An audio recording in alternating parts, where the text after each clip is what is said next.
ನಮಸ್ಕಾರ, ಕರ್ನಾಟಕ ನ್ಯೂಸ್ಗೆ ಸ್ವಾಗತ. ನಾನು ರಫೀಕ್ ಅಹಮದ್. ತಾಲೂಕ್ ಪಂಚಾಯತಿ ಜಗಳೂರು ಯುವ ಸಬಲೀಕರಣ ಮತ್ತು ಕ್ರೀಡಾ ಇಲಾಖೆ ದಾವಣಗೆರೆ ಜಗಳೂರು ತಾಲೂಕು ಮಟ್ಟದ ದಸರಾ ಕ್ರೀಡಾಕೂಟ 2025-26ನೇ ಸಾಲಿನ ಜಗಳೂರು ಪಟ್ಟಣದ ಕ್ರೀಡಾಂಗಣ ಅವ್ಯವಸ್ಥೆ ತಾಣ, ಯುವ ಸಬಲೀಕರಣ ಮತ್ತು ಕ್ರೀಡಾ ಇಲಾಖೆ ನಿರ್ಲಕ್ಷ್ಯ, ಅಧಿಕಾರಿಗಳ ನಿರ್ಲಕ್ಷ್ಯ, ಕ್ರೀಡಾಪಟುಗಳು ಕಂಗಾಲು.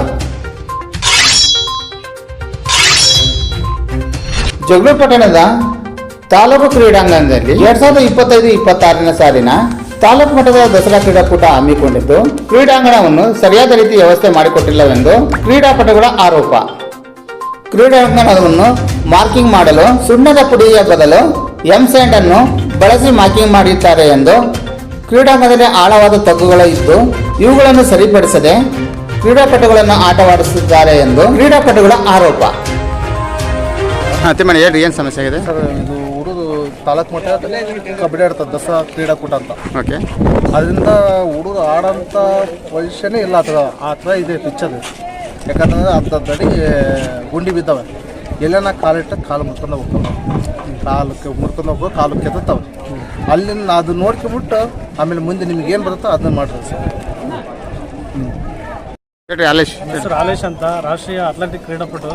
ಇಲ್ಲಿ ಜಗಳೂರು ನಮ್ಮ ತಾಲೂಕಲ್ಲಿ ಏನು ಅವ್ಯವಸ್ಥೆ ಆಗಿದೆ ಅಂತ ಹೇಳಿದರೆ, ನಾವು ಈಗ ಒಂದು 8-10 ವರ್ಷದಿಂದ ನನ್ನ ಅನುಭವದ ಪ್ರಕಾರ ನಾವು ರನ್ನಿಂಗ್ ಓಟ ಮತ್ತು ಕಬಡ್ಡಿ ಆಡ್ತಾ ಬಂದಿದ್ದೀವಿ. ಪ್ರತಿ ಸರಿನೂ ನಮಗೆ ಗ್ರೌಂಡ್ ಸಮಸ್ಯೆ ಇದೆ. ಅಲ್ಲಿ ಈಗ ನೋಡಿದ್ರೆ ತೆಗ್ಗುದಿನಿ ಒಂದು ಸ್ಕೇಟಿಂಗ್ ಮಾಡೋಕ್ಕೆ ಹೋದರೆ ಕಾಲೇ ಮರ್ಕೊಂಡು ಹೋಗ್ತಾರೆ. ನಾವು ಗ್ರಾಮೀಣ ಕ್ರೀಡಾಪಟುಗಳು ಆಡೋದು ನಮ್ಮ ಖುಷಿಗೋಸ್ಕರ. ಪ್ರತಿ ಸಾರಿ 30-35 ತಂಡಗಳು ನಾವು ಭಾಗವಹಿಸಿದ್ವಿ.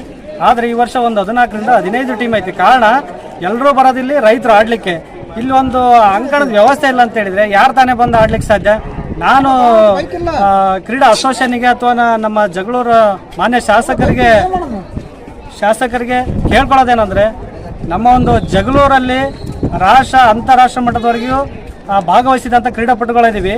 ಈ ಒಂದು ಕ್ರೀಡಾಪಟುಗಳಿಗೆ ನೀವು ಉತ್ತೇಜನ ನೀಡಬೇಕಂದ್ರೆ ಮೊದಲದಾಗಿ ನಮಗೆ ಓಡುವಂಥ ಟ್ರ್ಯಾಕ್ ಆಗಲಿ, ಖೋ-ಖೋ, ಕಬಡ್ಡಿ ಇವೆಲ್ಲ ಮೈದಾನಗಳು ಸರಿ ಇದ್ದರೆ ಮಾತ್ರ ಕ್ರೀಡಾಪಟುಗಳು ಮುಂದೋಗ್ಲಿಕ್ಕೆ ಸಾಧ್ಯ. ಇದು ಯಾವುದೂ ಸರಿ ಇಲ್ದಲೆ ಕ್ರೀಡಾಪಟುಗಳು ಬೆಳಲಿಕ್ಕೆ ಸಾಧ್ಯನೂ ಇಲ್ಲ. ಅವ್ರ ಪೇರೆಂಟ್ಸು ಕೂಡ ಇದಕ್ಕೆ ಯಾರು ಕೂಡ ಸಪೋರ್ಟ್ ಮಾಡಲ್ಲ. ಹಾಗಾಗಿ ಈ ಒಂದು 8-10 ವರ್ಷದಿಂದ ಕೂಡ ನಾವು ಏನು ನೋಡ್ತಾ ಬಂದಿದ್ದೀವೋ, ಹಲವಾರು ಜನ ಕೈ ಮುರ್ಕೊಂಡರೆ, ಕಾಲು ಮುರ್ಕೊಂಡರೆ ಕಬಡ್ಡಿ ಆಡಿ. ಈಗ ಆಗಿರ್ತಕ್ಕಂಥ ದಿನಗಳು ಮುಂದೆ ಯಾವ ರೀತಿ ಆಗಬಾರ್ದು, ಇದನ್ನು ಈ ವರ್ಷ ತಿದ್ಕೋಬೇಕಂತೇಳಿ ನಾವು ಈ ಸರಿ ಕಬಡ್ಡಿಯನ್ನು ನಿಲ್ಲಿಸ್ತಾ ಇದ್ದೀವಿ. ಇನ್ನೊಂದು ದಿನ ನಾವು ಸಮಯ ಕೊಟ್ಟಿದ್ದೀವಿ ಅವರಿಗೆ. ಆ ಅಂಕಣ ಒಂದು ಸರಿಯಾಗಿ ಪಡಿಸಿ ನೆಕ್ಸ್ಟ್ ಕಬಡ್ಡಿ ಆಡಲಿ ಅಂತೇಳಿ ನಾವು ಈ ಸರಿ ಎಡಿ ಸಾಹೇಬರಿಗೆ ರಿಕ್ವೆಸ್ಟ್ ಮಾಡ್ಕೊಂಡ್ವಿ. ಅವರು ಕೂಡ ನಮ್ಮ ಒಂದು ರಿಕ್ವೆಸ್ಟಿಗೆ ಅಕ್ಸೆಪ್ಟ್ ಮಾಡಿಕೊಡ್ತೀನಿ, ನೀವು ಕೇಳ್ಕೊಂಡಿದ್ದು ಸಂತೋಷ ಆಯ್ತು ಅಂತೇಳಿ ಅವರು ಕೂಡ ಖುಷಿಪಟ್ಟರು.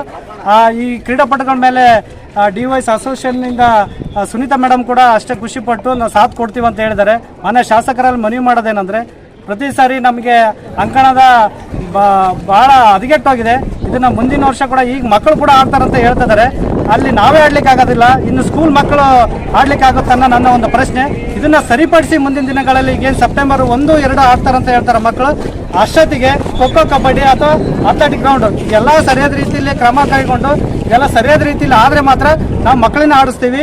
ವಿತ್ತು ನಾವೇನು ದಸರಾ ಆಡ್ತೀವಿ ನಾವು ಕೂಡ ಆಡ್ತೀವಿ. ಇಲ್ಲಾಂದರೆ ನಮ್ಮ ಜಗಳೂರಿಗೆ ಸ್ಪೋರ್ಟ್ಸೇ ಬೇಡ ಅಂತೇಳಿ ಈ ಸಂದರ್ಭದಲ್ಲಿ ಹೇಳ್ತಾ ಬಯಸ್ತೇನೆ.